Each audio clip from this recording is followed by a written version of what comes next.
Hello everyone, welcome back to Old Dad's Modeling Mess. And today's video is my very first ever Christmas special.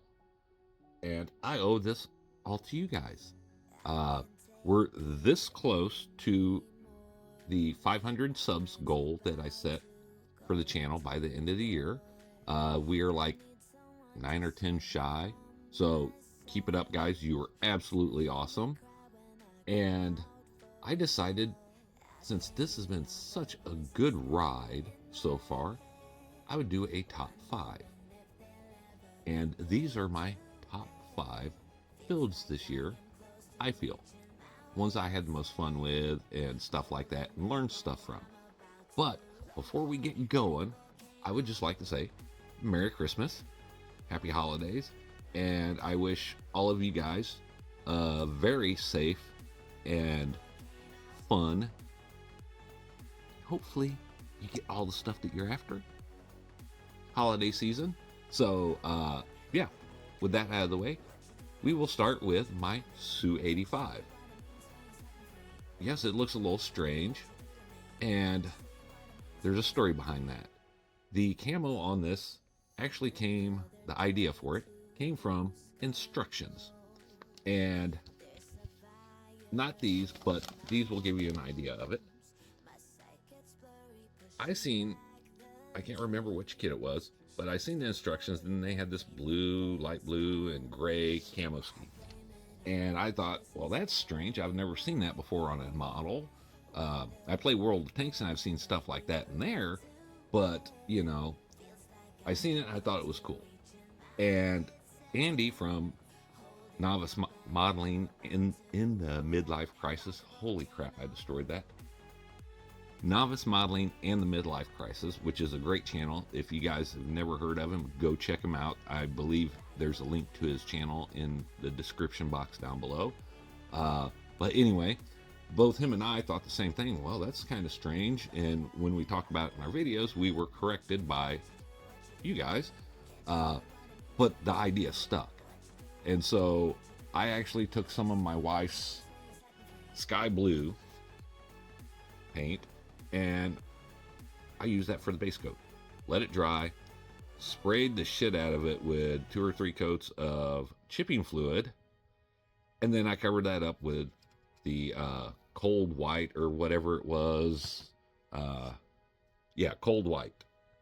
And as I started to chip it, because I was going to try to chip the colors away, it started giving me those little dots like that, and I was like, holy shit, that actually looks really good. So I ran with it. And then yeah, it just, one thing led to another. Camo net came out. I used my clear resin for my 3D printer to make icicles, and then I added some little dried up foliage there. Those are actually real flowers from Hobby Lobby. And yeah, it came to that. And this one here was where I kind of got really creative, doing weird, silly things, you know. And so I really liked it. Well, liked it so much I broke that part. But that's okay. Next, we're going to start off with the Sherman. And this build, it absolutely surprised the hell out of me. I've never built a Sherman. I've never really been a fan of the Shermans. But with this one here, I figured, you know, I need to do an American tank besides the little Walker Bulldogs. And so I got it. And this was the easiest build I've ever done. I'm working on one that right now that has actually been just as easy, if not easier, but that's for a later date. But this one here was absolutely fun. I think I had this thing put together and with primer and stuff like that in like 3 days. I added the chipping on it and stuff, and the hedgerow honey there, that's not a decal. I actually used my laser cutter, and I had some old vinyl laying around, and I just made me a stencil. And I put the stencil on there, or no, I used painter's tape. That's it. Yeah, painter's tape. Cut out the hedgerow honey, stuck it on there, painted it, worked out great. But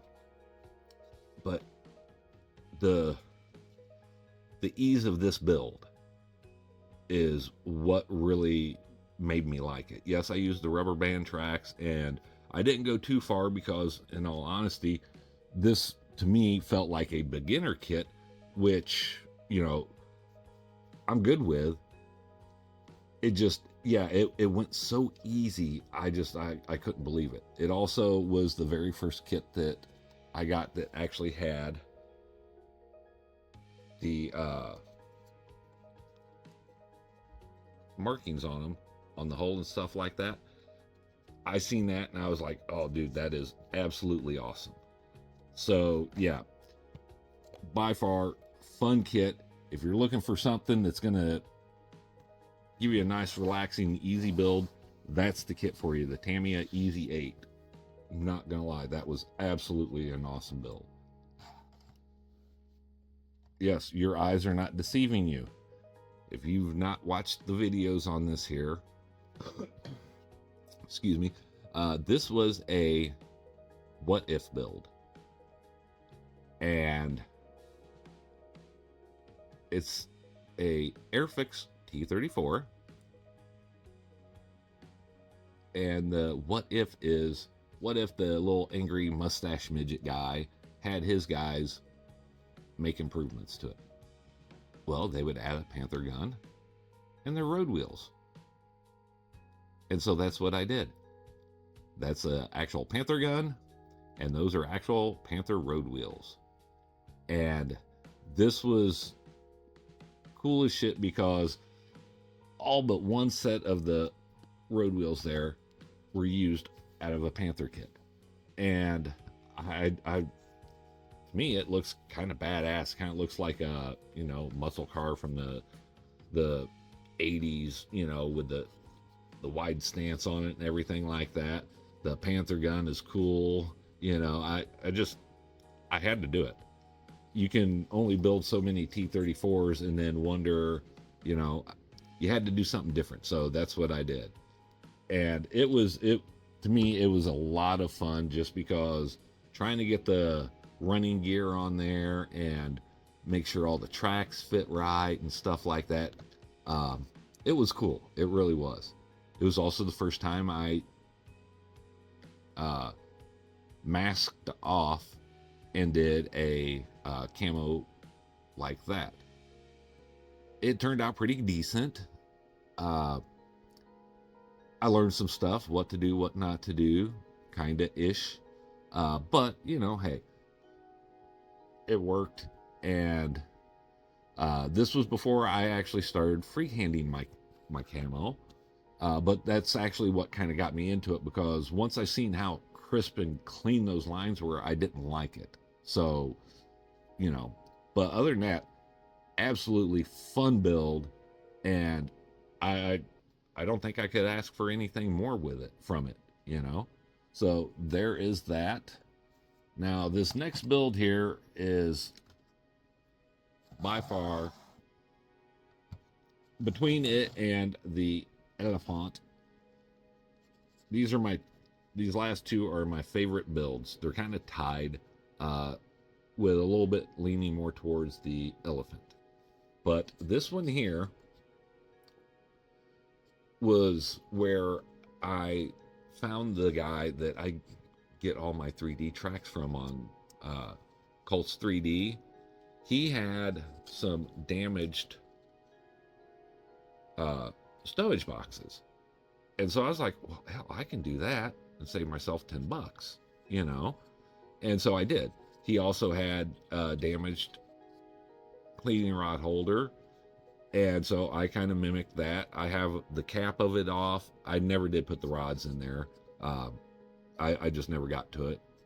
But this was also my very first freehand camo that I've ever painted. I've tried before and they've just come out like shit, so they got resprayed. But this one here actually worked. And it worked really well, I believe.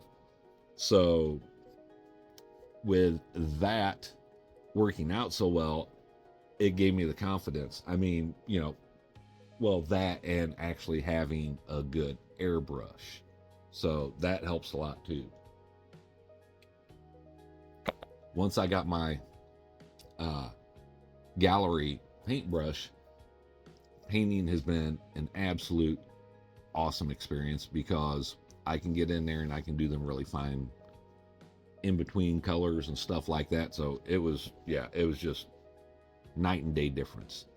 I actually have 2 more on the way because it works so well. I'm going to stick with them, and they're only like $40. So I mean, they're good airbrushes. They're decently priced. So yeah, and for me, they work. And with that, we come to my favorite build, the Elefant. Excuse me. This is one of my bucket list builds, and I wanted this to have that.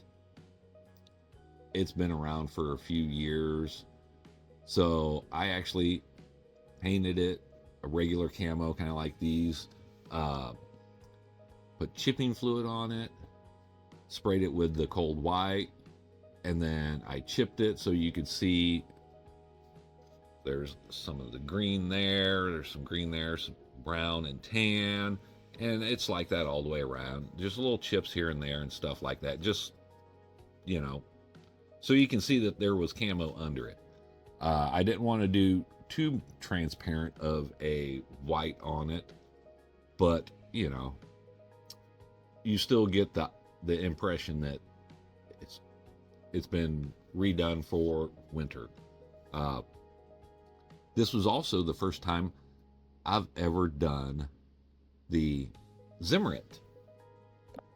Oh, okay, back. Sorry about that, guys. I started to have a coughing fit there because, yeah, I'm not feeling the greatest. This weather's tearing me up. But anyway, getting back to this.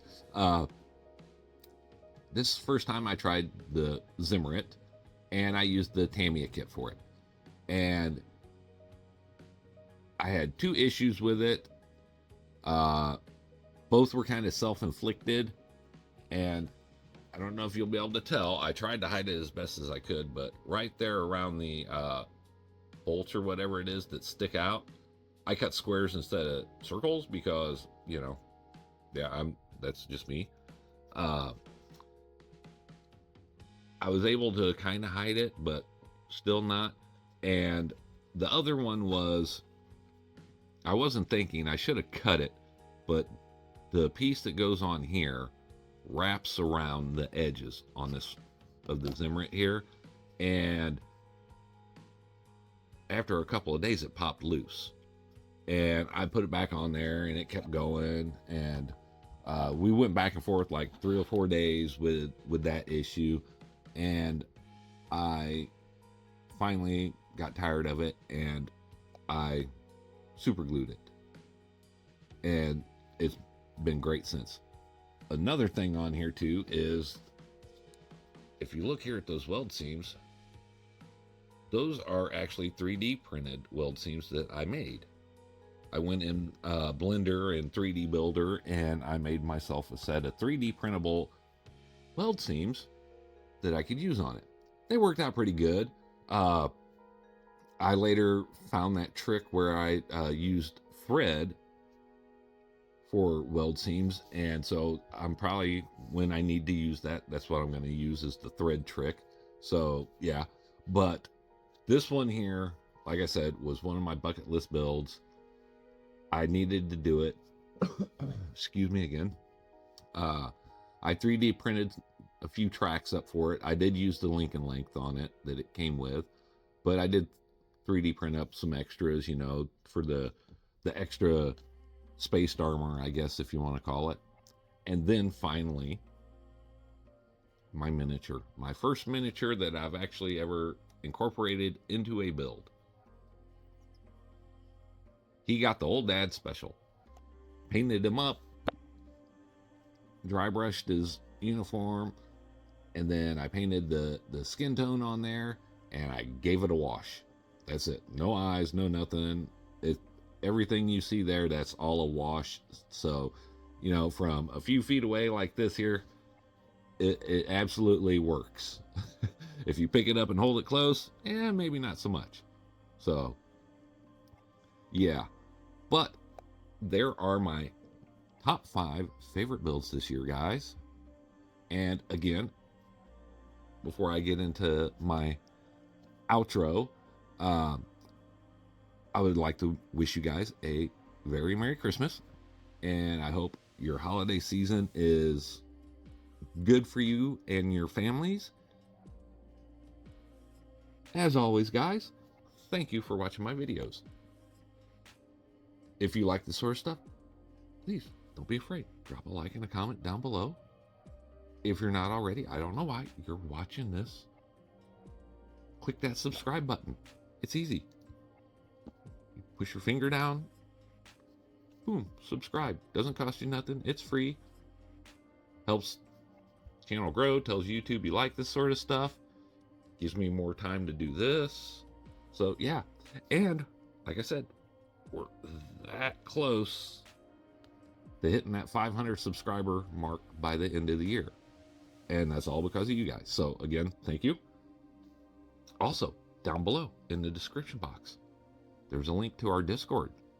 Click on it, just like subscribing. It's free. Come in, hang out, talk.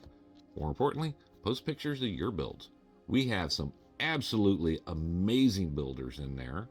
And it doesn't matter whether it's planes, trains, automobiles, whatever. Everyone is welcome. It's a community. So click on it, join up.